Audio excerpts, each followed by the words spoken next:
За справу разам і дружна гэтая дзіцячая пляцоўка цяпер атрымала новае жыццё. Пясочніца перажыла рэстаўрацыю, а рэлі-турнікі пакрылі яркай фарбай. Многія з юных удзельнікаў акцыю упершыню трымалі ў руках пэндзаль. І першы блін не стаў комам. Так приятнее играть на них, намного приятнее. Первый раз красите, да? Да.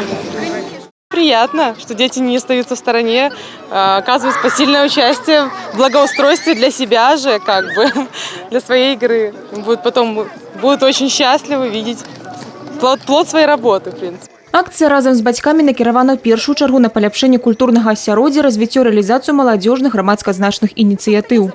Она сегодня необычна тем, что мы хотим привлечь не только нашу молодежь, но также и семьи.